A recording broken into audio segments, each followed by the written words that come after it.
সরকারে থাকা হাসিনার প্রেতাত্মাদের অবিলম্বে অপসারণ করে দ্রুত নির্বাচনের রোডম্যাপ দেওয়ার দাবি জানিয়েছেন বিএনপি চেয়ারপারসনের উপদেষ্টা জয়নুল আবেদিন ফারুক।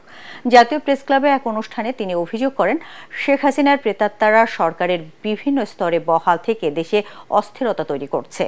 তিনি বলেন, স্বৈরাচারের বিদায়ের পর দেশের মানুষের দাবি একটি সুষ্ঠু নির্বাচন।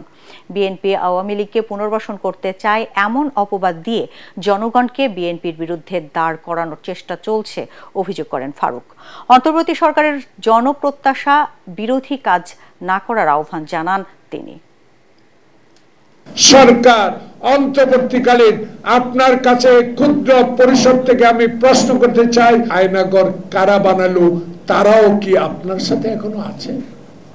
এদেরকে বিচারে আওতা আনতে হবে। আজকে অনেকে বলেন চিৎকার দিয়া বিএনপি আওয়ামী লীগ নিষিদ্ধ চায় না। বাংলার মানুষ এখন একটাই চায়, 16 বছর যারা আন্দোলন করেছে, জুলাই বিপ্লবে যারা এই আন্দোলনে শরিক হয়ে আত্মহত্যা দিয়েছে, তাদের দাবি একটি নির্বাচন।